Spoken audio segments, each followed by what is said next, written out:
down by her. She's out the yard. She's our treasurer. She's out. Oh, I think. I said we're all going to end up, they're going to have to put us in a memory cage. So funny farm. But I want to welcome everybody this afternoon. And you have any guests this afternoon?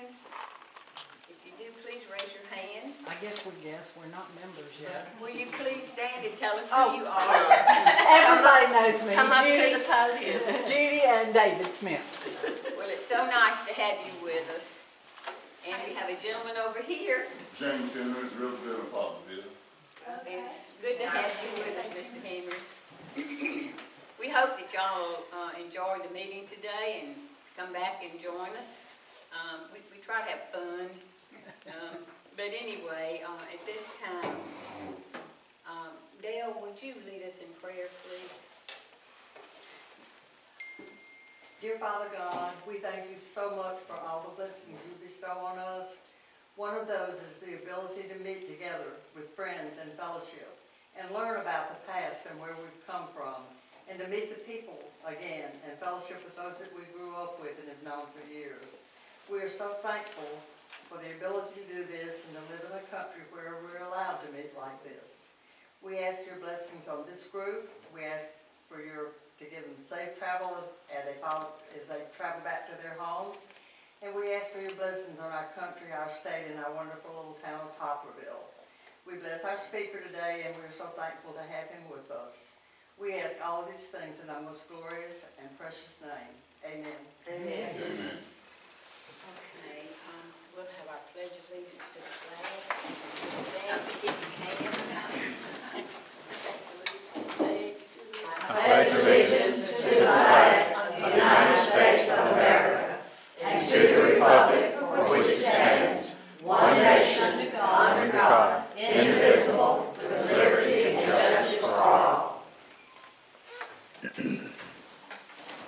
Jimmy, would you read our minutes, please? Thank you. It's too hard getting up and down. And speak loud. I will, and I'll turn.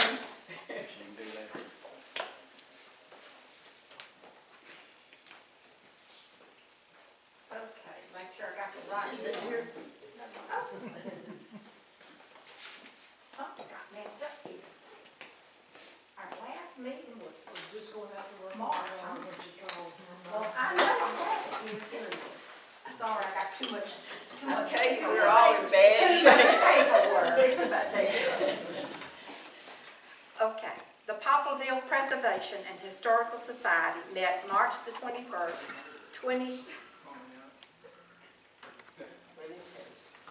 Yeah. Oh, wait a minute, that's the wrong one. It's not usually like this. Okay, here we go. I had too many papers. We went over the other building. Sorry. March the 17th, 2022. The Historical Society met March the 17th, 2022 at the First United Methodist Church. After the meeting was called to order and the Pledge of Allegiance recited, John Grant gave the invocation. Joan Bassett stated that Coast Electric's grant was $5,000, which will be used to purchase display cases and mannequins. Brass plates will be applied to the cases to note this contribution. A portrait of Reverend Charles Butler, who was also a janitor for Poplarville High School, was added to Black History display. The treasurer reported $11,259.33, which included the Coast Electric grant. Ann Morris made a motion to donate $200 to the Methodist Church for use of the building. Members agreed to the motion. Mrs. Bassett introduced the speaker, Reggie Davis. His topic was Savannah community, especially the school. He explained that the word Savannah was a geographical formation meaning level land. The school was originally called Alliance. Savannah was part of Pearl River County school system, which included the communities of Savannah, Progress, Barth, Steep Hollow, and Silver Run. Savannah schools consisted of several separate buildings. The school building had about 8 classrooms, cafeteria, gymnasium, home economic, agriculture, welding, wood, and workshop, and 2 teachers' homes. At one time, Savannah School had 12 teachers and 400 students. The principal was Vernon Yates and coach was Pate Lumpkin. Mr. Davis's mother attended the school in 1929, and she was the first class to graduate, and he was the last class to graduate in 1960.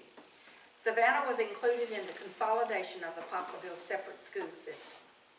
Mr. Davis related that there was a country store a country store at the curve of Highway 53 near the school. White Eagle bus lines from the Gulf Coast would make stops there. There was also an archaeological Choctaw Indian site located in the area. There were a few logging camps in Savannah. Camp Tatum distilled turpentine, had a school, and a commissary. Camp Rowland was a sawmill with railway to ship lumber. These camps were established for L.O. Crosby Industry. Millard also had a sawmill. Cheryl Pittman Romley was welcomed as a guest. Her father owned Pittman Ford Company in the late 50s and early 60s. Cheryl bought a home and returned to Poplarville after residing in Texas for 50 years, and we're so happy to have you back. Okay. Are there any additions or corrections to the minutes? If not, let's stand approved as read. I'm glad that we gave the $200. Will it be once a year that we give $200? Okay, that's good.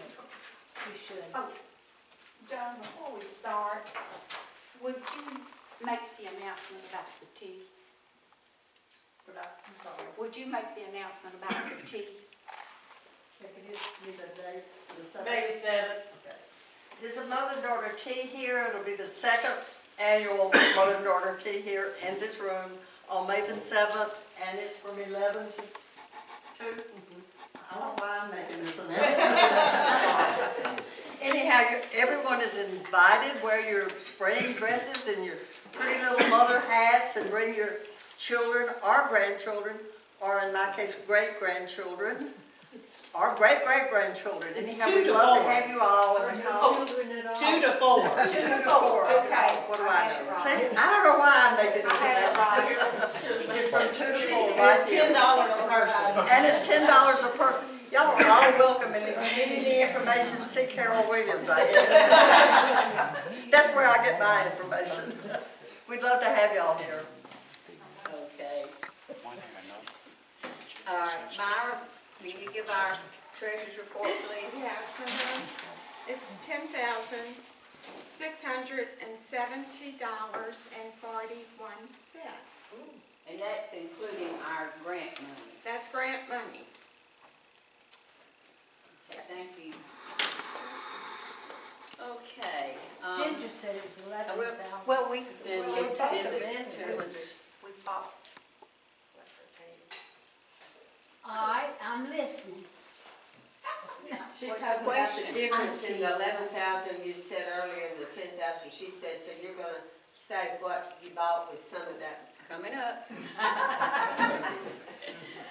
Okay, I was gonna talk about that grant money. They gave us $5,000. We asked for this money to buy 2 showcases and 3 mannequins. Showcases are very expensive. In fact, most of them run $9,000, $10,000, some $12,000, $14,000. We found one company that had them for $1,200 or about $1,300 a piece. So I wrote a letter to this company, and I ordered or asked to give us a quote for those 2. Well, unfortunately, they are on back order. So they told me to check back the middle of April. Well, I checked back the middle of April. Now they're still on back order. I got to check back the middle of May. So I'm looking for other companies because our grant money has a limited time that you have to spend this money. We have to keep accurate records. We take pictures of everything we do before and after. So all of this takes a lot of time and a lot of work to do all of this. And thank goodness we've got some people like Miss Carol Williams and Brenda and Ann and Ginger, that are helping to coordinate all this together. Anyway, I won't take the time to read this letter since we're kind of running late, but I did write a letter to Coastal Electric thanking them on our behalf for this grant money. And of course, we'll have to prove how we spent it, and we will. So that don't count that in our regular money because we won't have that. New business real quick. I did write a letter to the Methodist Church, which I won't read. I've got them here, and I'll put them on the table if you want to read them, thanking them for letting us use the facilities here. And I enclosed a check for $200 from our society. So I'm going to put this here if you want to read it later. Don't take it with you. Anyway, I'm doing that for the sake of time. We have already received 2 mannequins, a lady and a gentleman, and we've got another one hopefully in the next few days coming in. We have a uniform. I don't know if any of you have been in the museum. We already have the gentleman in the military suit. He's all dressed up. And the lady, we didn't really have any dresses or things yet for any of our exhibits, except for the cheerleading outfits. So she has a cheerleading outfit, and we just got some shoes for her and some socks. So anyway, we'll have her dressed, and that's 2 of the mannequins from the grant. Let's see. As I said, I'll check back in May about the showcases, and if they don't, well, the lady's comment to me was, she said they're coming from China, and I said, oh my, we might have a problem. She said, yep, that's going to be a problem. Well, you can probably get them over here. Well, we've tried, most of, as Carol knows, everything's out of stock. Yeah. So we're going to keep trying, but anyway, we'll work on that. Hopefully we'll get 2 showcases of some sort before too long. Without further ado, I'm going to introduce our speaker. I don't know how many of you know Mr. Steve Mundy, but he has contributed to our Black History Month in a wonderful, wonderful way. He's the one that told us all about the first schools in the black community and all of that, and most of the stuff we have there in the museum we've gotten with information from him. He was born in White Sand community, and he graduated from PRC and University of Southern Mississippi, and he got his master's at Southern. It's quite impressive, his background, educational background. We won't go into all of that today, but anyway, he did work for the Salvation Army temporarily in Biloxi for a while, and he's worked for a number of companies and for FEMA. He worked for the Chicago Times, and he is a member of the New Welcome Baptist Church, and he does private tutoring for students here. And without further ado, I would like to introduce Mr. Steve Mundy.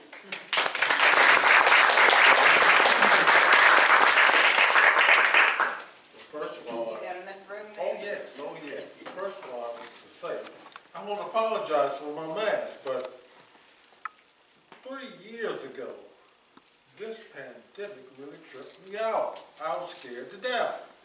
I had a lot of friends who died from this. And I don't know, maybe just like Linus in the Peanut cartoon, that's almost like a security blanket for me. But anyway, I've taken the vaccine, and I'm threatening to take the second booster. But I don't know. But anyway, forgive me for having this up. But this evening, I would like to talk to you briefly about Professor A.A. Todd. And I start at, they won't let you do this now, but I took this off. They got the Poplarville Weekly Democrat. You could go to the library, but they won't let you do it now because they're going to scan it. They're fragile. This was the obituary of Professor Todd in 1950. The Weekly Murphy Wire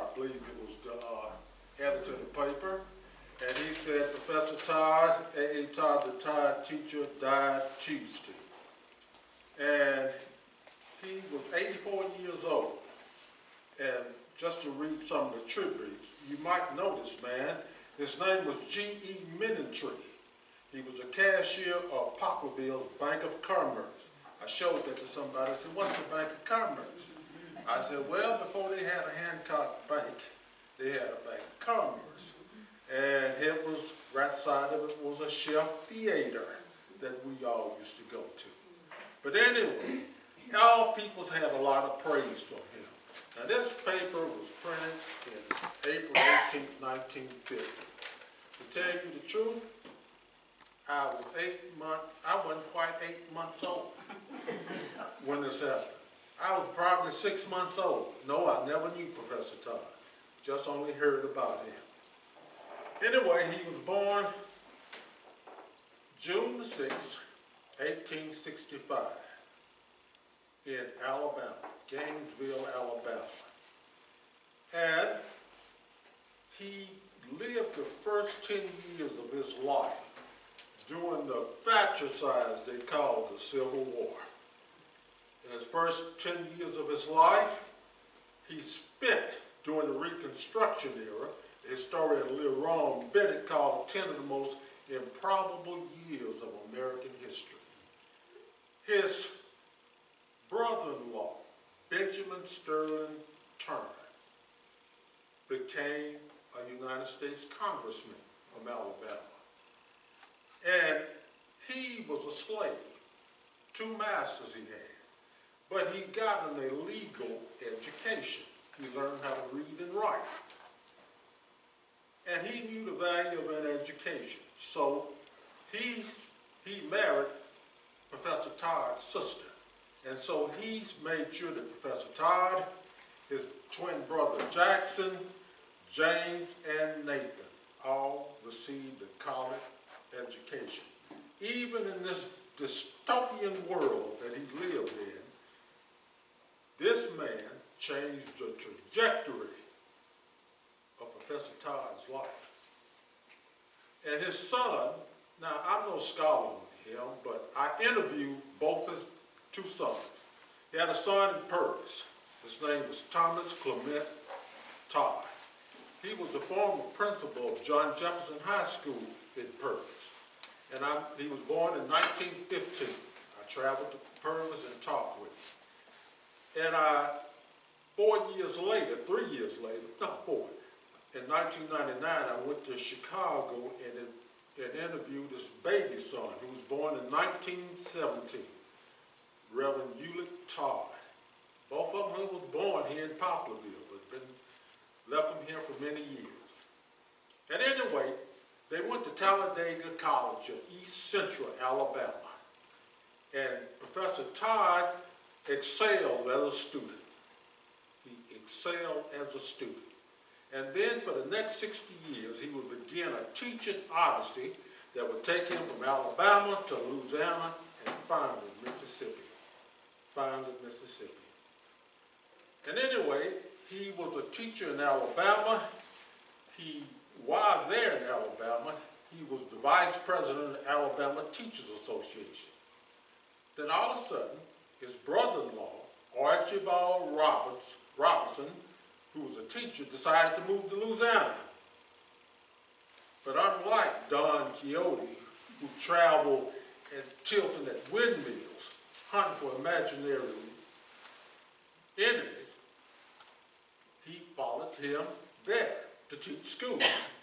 First at Bastrop, West Carroll,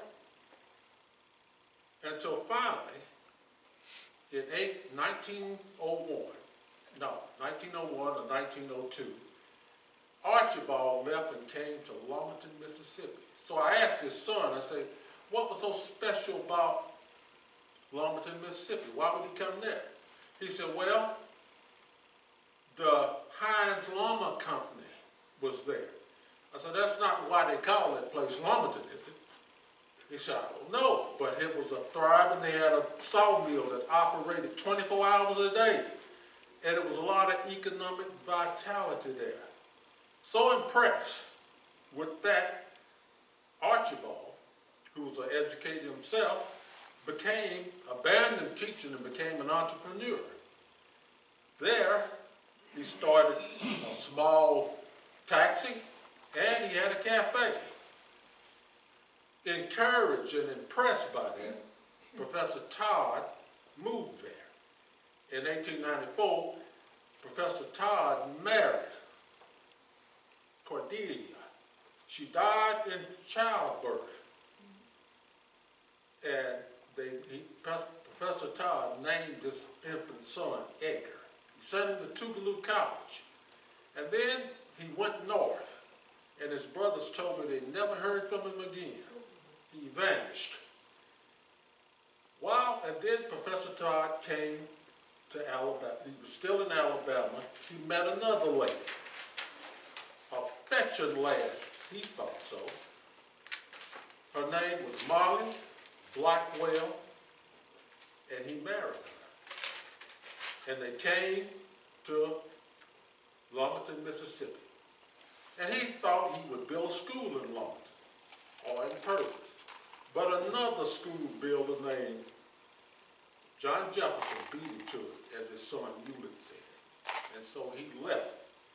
And just like the Apostle Paul responded to the Macedonian appeal, Professor Todd heard the call to come to Poplarville. It was a wasteland. It was a vacuum, an educational vacuum in the black community. He said, I could feel it. I could feel it. So he came. He was still living in Lumberton, but he was commuting every day. While in Lumberton, he started a newspaper called the Pine Boat Signal. And this newspaper was also provided him space with his elegant prose. I saw some of his writing style. His son showed me an 1893 paper he wrote about the gold standard. And I can tell you, I've never seen handwriting that good. It was, the only way I could describe it, it was elegant. And so anyway, another thing happened. That same paper provided him with a home. How so? Well, it was a white family in Poplarville. They were called the Scarborough.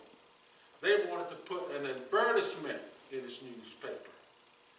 And so, in lieu of paying them cash money, he said, I will give you 26 lots in Poplarville. He said, okay.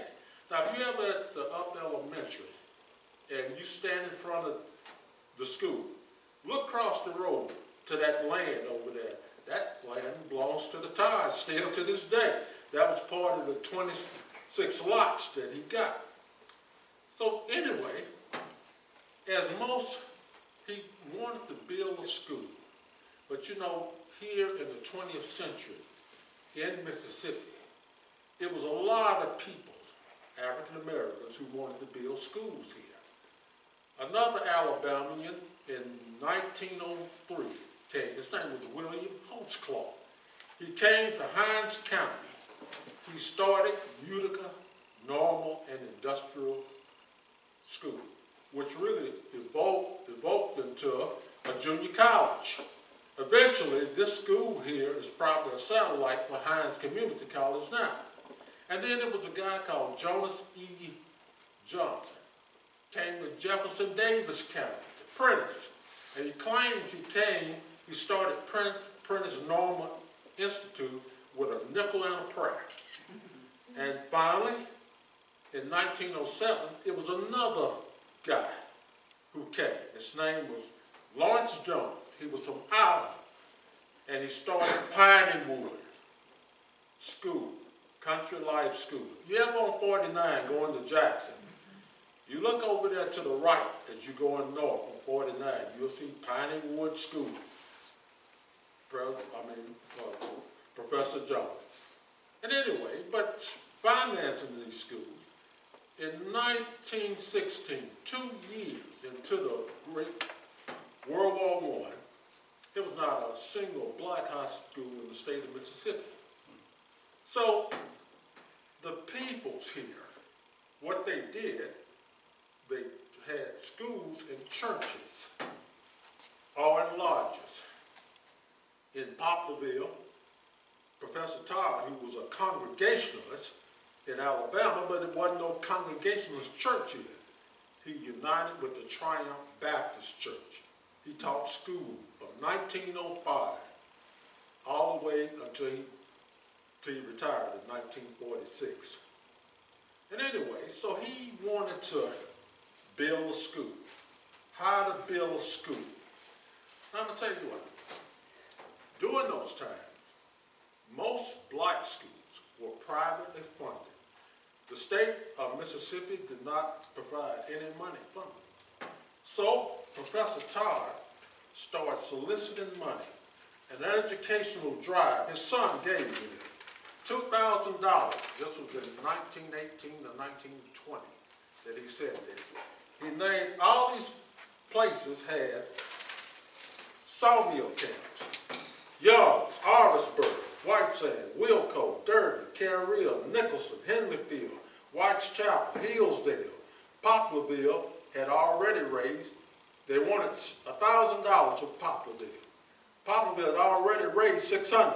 Nortack, McNeil, Picayune, Cyber, Caesar, and Hines Camp. I don't know where Hines Camp was. But anyway, it still wasn't enough. He still needed money. Now, he was a Jewish philanthropist. His name was Julius Rosenwald. And Rosenwald was also the president, called, in today's vernacular, they would say he was the CEO of Sears and Roebuck's Company. And he built over 625 schools in Mississippi. It was a matching grant. In that way, Professor Todd could complete the structure of the Pearl River County Training School. Now, you wonder, or so many of these schools had the word training in it. Why was that so? Well, I tell you what. In September the 18th, 1894, Booker T. Washington appeared at the Atlanta Cotton Exposition. And there he laid out a program of appeasement to achieve racial equality. He said that from now on, all African Americans should try to get vocational training, industrial training, learn a skill. And then, after they would acquire wealth, they could go on and proceed there. He said, for right now, we're going to not pursue intellectual education. Now, this is the thing about it. This was not a program, this was a program, rather, of expediency, not to find a solution. In some way, that's almost what happened. It almost justified what Sir Winston Churchill said at Tehran in 1943. Stalin, President Roosevelt, and Churchill all met at Tehran, Iran. And he said, this is what we're going to do. Churchill said that the truth was so precious, she always needed to be escorted by a bodyguard of lies. And what he was saying, truth was so precious, you got to, the word is what? Deception, subterfuge, but it's on a need-to-know basis. So what happened, they would put training in the school because they would say, well, you're going to learn how. Now, there's nothing wrong with being a carpenter, a farmer, stuff like that. But the thing about it, you're going to relegate a whole peoples to just that sphere of education. But Professor Todd, he would later, in a book I got from the Poplarville Library, he would brag about in the 30s that he had got a student. His name was Donald Ray McGee. He was a dentist. He had Samson Self. He was a doctor, artist. He said, these are the type of students that we are going to develop here. And so anyway, but that was not an aberration, but it was really a tactic to get these schools up and going. And anyway, the school only went to the 8th grade. Finally, his son told me they added the 10th grade. Mr. Todd Thomas, he graduated in 1930. His brother Hewlett graduated in 1931. I said, let me ask you something. What about the children who where did they finish school at? He said, well, most of them became adults right then and there. He said, but my sister was a teacher in Meridian. And so me and my brother went there together. He was 2 years older than me, and we graduated together. Finally, and I said, well, what about the teachers? He said, well, I tell you this. This was Mr. Todd and Purvis. He said the teachers really had about 8th grade education. I said, really? And I read one critic of teachers in that area. He said if you could write, count to 100, spell Constantinople, then you were deemed competent to teach in a black school. He said, but they did the best that they could. They could only teach what they knew, and that wasn't very much more than their charges. But he said after a while it improved. The teachers, their average salary, I said, what kind of, he said, well, about $30 a month. And I showed Miss Boswell there where he in Pearl County, little county schools, the churches, they were paying people's $13 a month, $14 a month. Well, that's the way it was. Anyway, so it was in the late 30s, 1938, that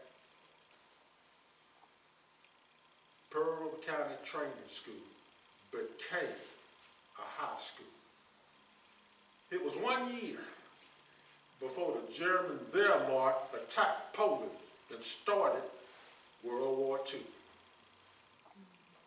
This high school fulfilled Professor Todd's dream of having a high school for the African American students. In 1946, after his teaching career, he retired. And his son, James Roy, assumed his position in 1946. And as we read, he died in 1950. He was 84 years old. And if he lived, he would have been 85 that year. James Roy Todd was the principal from 46 to 54. He was the second principal. The third principal was Roland Woodson. Now, he was really an innovator. The first thing he did, he started the first football team for blacks in this county. And he had the first homecoming queen. Again, this comes from the Poplarville Weekly Democrat. That's in 1955. If you go up Highway 11 and you come up there where they say Spring Hill, it's a field to the right, a big field. They said it belonged to the Moody's. This is where that picture was taken at. And all these people's unfortunately dead except 3. But this was December the 8th, 1955. Okay, what was that last man's name? Who was that man? Woodson. Woodson. Roland Woodson. Roland. Well, I do want to interject this. My husband played against one of those football teams around 1955. But it seemed like it was on the backfield of the Todd School. Well, they did have one like that. That was at Todd Memorial. Yeah, because right there where they have, what you call it? The turnkey. That was just a housing project. Well, no, it was behind. Yes, I know. It was the playground. Right. Because what happened, that's Said true. they were tough. Yeah. And my husband was a tough guy too. But anyway, A kind person, but. So Woodson started the first football team. They chose the mascot, the Panthers, like the Lumberton Panthers or the Pedal Panthers. And their school colors were royal blue and white. In many ways, when I see Pearl River Central play, it reminds me of our colors. And anyway, in 1957, this wasn't the first football team, but this was represented. And yes, this came out of the Poplarville Weekly Democrat. And anyway, so this team here, he had parades. We didn't have a band, but he would get bands from Carver High School in Picayune, and he would get Bogalusa Central High Band to play at the homecoming parade. But the school was inadequate. When it was built, it was obsolete. It was antiquated. So the state of Mississippi, in response to the Brown versus the Board of Education in 1954, began a program of equalization. And they purchased some land from a white guy called Mr. Dave Payton, 21 acres for $4,000. I don't know how much in 57, in 1958, brother, how much money that would be now. But that's where they built Todd Memorial School. And they purchased this land, and the school lasted. Purville County Training School closed after the 59-60 season. And then Isaac Purnell, a guy from Winona, Mississippi, came here, and he was the fourth principal of the school. They changed the name in honor of Professor Todd to Todd Memorial School. Now, in those earlier days, in the early 60s, Todd Memorial played in the Gulf Coast Conference, believe it or not. Although we only had about 300 to 400 students from the 1st to the 12th grade. Okay, who did they play? Picayune, George Washington Carver School. Bay St. Louis, Felina C. Jones. Pass Christian, Randolph High. Gulfport, 33rd Avenue High, North Gulfport. Biloxi, Nicholas High. Ocean Spring, Elizabeth Keys. Moss Point, Magnolia. And finally, Pascagoula. But we were too small. We did not have the depth to compete. But it was a start. And then in 1963, we formed a new conference. The team that was called the South Mississippi Athletic Conference. In this conference, it was Todd Memorial, Poplarville, John Jefferson, Purvis, Oak Grove, Lucedale, Locker High, Wiggins, Felina C. Jones, Bay St. Louis, St. Rose, which was a parochial school in Bay St. Louis, and Randolph High School in Pass Christian. And I'm going to tell you, this gentleman here, my friend James Henry, you should have seen him. I told him he was a fullback. And he was about 6'1", 230. He was like a man among boys. But I'm going to tell you, but life is all about time. It's time wasn't right. And we lived here in a wasteland. You never got no publicity. You never got no recognition. But James, he was the best player that I saw in Poplarville ever. And I'm not saying that because he's my friend, but it's the truth. Now his son left and he played with the Hornets. And he even made it to the NFL, the Seattle Seahawks, although he got caught. And then he played with the USFL, the Birmingham team. But anyway, this guy here, James Henry, if he could have came along now, And I said, well, son, we all can look back and say, if but that's just the way it goes. In 1969 and 70 was the last year that the Pearl River County Training School, Todd Memorial, operated. It closed its doors after 50 years. But the legacy of Professor Todd and what he accomplished still lives on. I can remember the Irish playwright, George Bernard Shaw, who said, "Some men see things as they are and ask why, but I dream of things that never were and ask why not." Because his son told me his motto was, "Serving humanity is serving God." I thank you.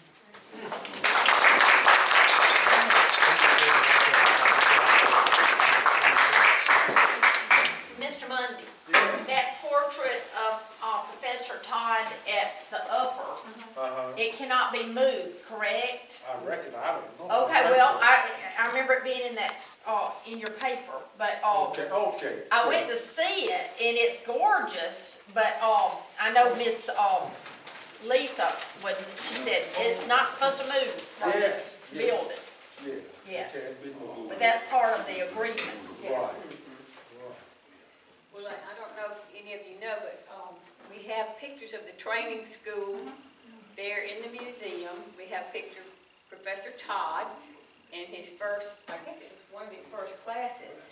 Well, We that was don't know who probably, those ladies are that was probably in the 40s, in the in 40s. the later class. We've been trying to get some people to come in to help us identify some of the people that are in the photograph.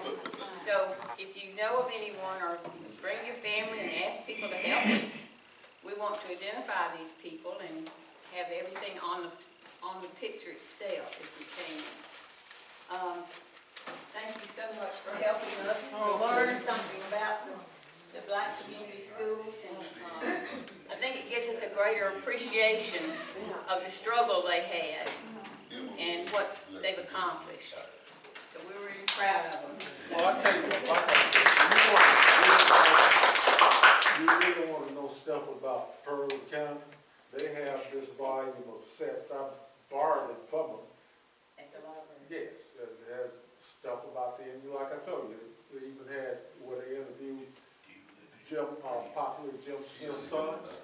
You know, everything you would, schools, churches, Indian. We're trying hard to bring out some of this stuff in the museum. As people come, they don't really know, a lot of people don't really know the history of where they grew up, really.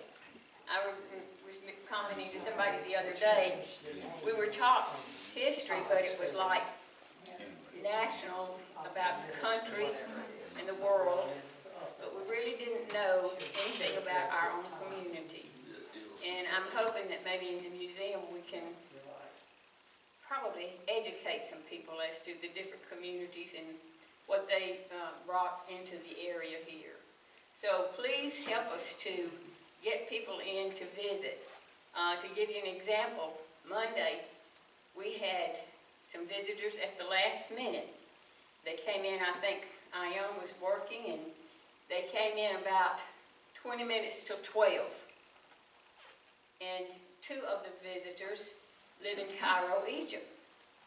They were Americans and had been living in Cairo for 20 years.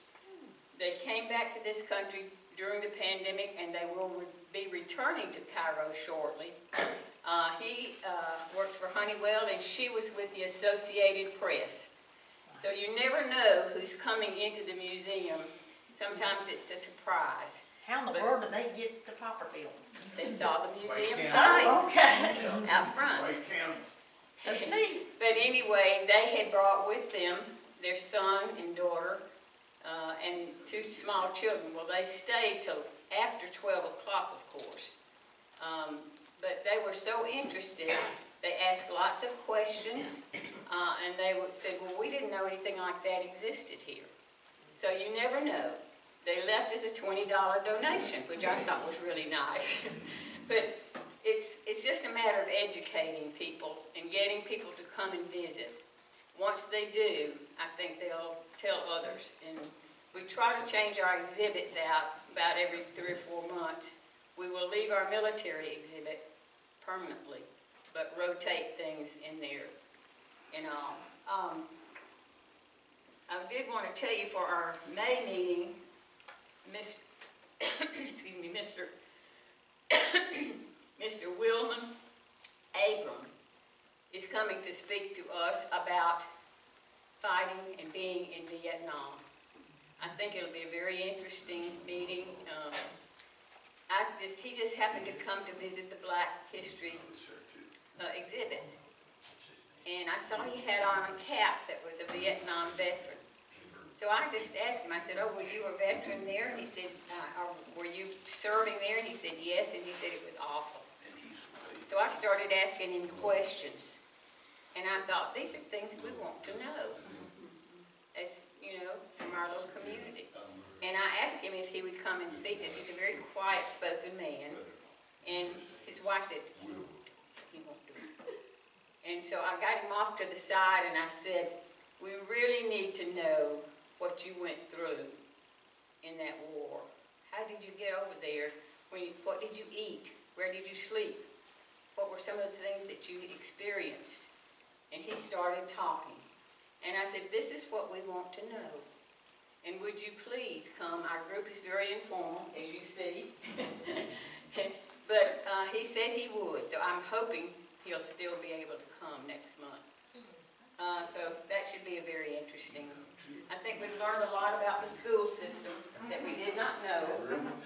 And it's been an interesting program, Mr. Mundy, and we appreciate so much your coming.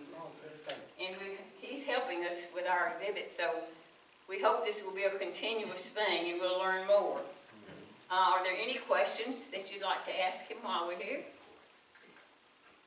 No? Well, I would just, I know a lot of our history are out in our cemeteries. And are there black, I can't see it, are there black cemeteries, are there cemeteries that are older than what we have over here? Or are people there or out at whatever? Well, my aunt told me that the cemetery that's right behind Rainey's. Yes, Yeah, this seems like. that's a lot of Some of them. some of those that go way back. Is Mr. Todd buried over there? No, he's buried in the Rose Park Cemetery, him and his wife. You could, if you ever pass by there, you could see it. Now, where is that? Rose Park, that's what. It's right there by, Rain Street. Okay. It's right, that cemetery that's right there by Rain Street. Right, that's Right. exactly where, those two tombs, you see, the bricks, that's the, That's there. It would be nice to take a picture of the tombstones that we put in our museum. Right. I mean, there's a lot of history on the tombstone. Yeah, and that is a black cemetery over there, so that is one. And I was told some of the markers over there in the city cemetery were for the black. There is a black cemetery up in the, John, help me think. In Orfisburg. Orfisburg, yes. Yeah. Off of the Orfisburg. I taught there Todd, many years. Started in 1970. really? Yeah. Okay. In the city cemetery, I walked the black section last week, and it's a shame how many have been desecrated. And, but there's still enough writing if we, and there are people who understand how to do this. But a lot of the stories, some of the stories are still there. If we could trace them out, I don't know how that works So they physically. can put that paper on there and Yeah. mark them. Well, actually, you can bleach that algae and that dark stuff Clean that 'em up. grows on it. That'll help a lot to help you to read it. But you can take chalk and rub over it and it makes it stand out more. One time the school was gonna have the students to pick a tombstone. And you know, the older the better. And you do all the history, you find out about the people that lay there. And then you dress up as them. And then we're gonna walk through the cemetery. And as they get to a tombstone, that person would stand there and say, when I was born, I had 6 brothers and 2 sisters. And pretend to be that person. Yes. That'll be wonderful. Wouldn't that Be be? great. They yeah. do that as fundraisers down on the coast. They do it at Natchez City Cemetery. They have, once a year, they have those pilgrimages, usually in the fall. And they will have, sometimes it's descendants of the people who dress up in that era and tell the story or whatever. Sometimes, like in Natchez, they have the soldiers, you know, they have some of the soldiers and reenact the campfires and that kind of stuff. But I noticed they have it also down on the coast in a couple of cities down there that I really wanted to try to. But anyway, that's a great idea for future reference for us to consider. I was just thinking, when, maybe once we get some momentum going, we can do some things like this that would be interesting. I've seen that on WLOX TV where they actually show them doing that. But that would be a wonderful, marvelous thing for the Historical Society to think about in the future project. Any other questions? I do want to tell you that we are trying to advertise more. Carol that left, she has to tutor students, so she had to leave. But we are working on they call it a rack brochure to put out maybe at the Welcome Center in Picayune and at some of the businesses, but that will have a picture of our museum on it. And on the back side, on the flip side, we'll have a picture of our military with our mannequin. He's dressed all in full uniform. We'll have that maybe on the back with the dates at the museum, the days that it's open and the time and that sort of thing. So hopefully we'll get some more advertising. The more advertising we get, the more people we'll get to come and visit and help us. It's just going to be a long, drawn-out process, but we have to keep working at it. Okay, any other questions? We're so glad you came and hope you've learned a lot today. I know I have. And you learn a lot with just going in the museum and reading some of the things there. It's been an education, really. And I have a question. If there's a limited time that the grant has to be used for, definitely. is there a backup plan if you're not able to get the cabinets in time? Well, what we have to do is return the money. Oh, that would be something else we can Well, use it for. Has anybody looked into maybe having somebody build these cabinets? Well, the thing Luckily- about it is that it has to be an archival Oh, showcase I got to be you. a proper showcase for a museum. We've got showcases in there. They're not, quote, museum quality. And the reason that is for keeping the fabric and all of that sort of thing good for years and years to come. And we wanted to get one or two of those in there to begin with if we can. So we're still hoping. But there's bound to be other things we could use the money for if we can't get them instead of. You have to use the money for exactly what you asked for. And that's what you asked for. And that's what we asked for. Well, but it's bound to be proof that you're trying, and they've gotta understand the supply chain. no. Well, that's something we'll have to deal with as That's time not the way it goes works. by. You might have to use the money and buy But one. we're working on it as hard as we can. There are a lot of businesses that are closed, and I wonder if that would be an avenue to look at. We've bought some, but see, they're not archival. You have to remember, if you're going to do this in a proper way, it has to be an archival showcase. We just bought a showcase for $200 from a church not very long ago. Nice showcase when you first come in the museum. It's not archival, but we're going to use it to sell books and other items that we can sell for the museum. But in order to preserve the clothing and some of the papers and all, it has to be a certain way. So that's what we're striving for, to at least get one or two. And after that, eventually, I'm hoping things will open up and we'll get some, China will be shipping. But a lot of those ships, remember, were caught out there in the ocean waiting. So it's going to be time consuming, but we have until, I think it's the 1st of February. But we wanted to hurry up and get it done because we have to show photographs and return all, everything has to be documented. It's a time consuming thing. and we're just doing the best we can. How much is the grant? It was for $5,000. And like I say, these were the cheapest showcases that we could find that were archival, and they were about $1,300 a piece. Most of them cost about $9,000 on up. So you can imagine. And even those are on backwater. So, but we didn't have money for that kind of thing. Any other questions? Could he make a copy of his interview to put into the museum? So when we're there with nobody in? It's there. His paper's there already. It's If y'all would already- just read it, we try to put all the information out there for you. It's in a Okay. binder. Well, I didn't know if it was there or not, Yeah.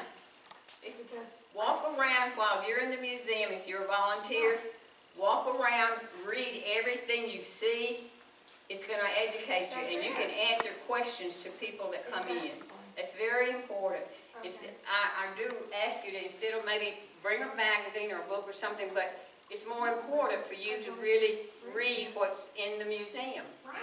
We're finding out some of the things are not correct. So we're trying to correct things that are not right. But walk around and you will learn a lot, believe me. It's interesting. We're still looking for the Henleyfield school picture. We hadn't give up on that yet. We've got Good. one, Oh. yes, You have one? yes, we do. Good. Excellent. If y'all remember, Harry Soames was the superintendent of the Pearl River County school system. And he published years ago, in the 70s, I think, in the newspaper, about all the schools in the county and had a little history on them. And anyway, I had copies, and they disappeared. So his daughter is a good friend, and I asked her if she had them. Well, she found them and gave them to me, and I'm putting them in a One book thing, now, and it's in there. one thing we're doing Schools for we y'all, don't even know exist. so that you'll know, we actually are making files on all the communities around here. Henryfield, Oak Branch, White Sand, Savannah, and we're gonna do get as much history as we can on each community, put this in a file. So if somebody comes in, we had a gentleman come in the other day, wanting to know something about Barth. We've had very little about Barth, other than it was a logging community. Found out about Gum Pond. I wanted to know, where did some of these places get their names? How did they get their names? That's been interesting to me. Well, there Born was- and raised here, I've always heard of Gum Pond. Beautiful church. Where did it get its name from?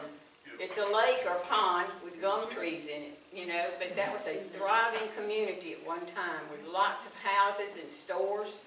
All these logging towns really around our area were like that. There were schools that I had never heard of, like Cybern, Chickapin. But we're working on getting files on each one of these, so if somebody comes into the museum and wants to know, do you have anything on That him? would be good, but I never heard of Chickapin. Then we can pull that file up. Whatever her and name give is, them I that can't think of it. information. I want to get pictures of Janice, she was questioning. Well, we had a Is it chicken cross- pen trade. Well, we had a chicken pen trade. What did you? But I never knew what. They make like a burr. Yeah, like a burr in Harry. Are there any more questions? Well, if not, thank you for coming, and we're so happy that you were able to come today. Glad the weather I'm gonna was send this good to for us, and hopefully we'll see you next month.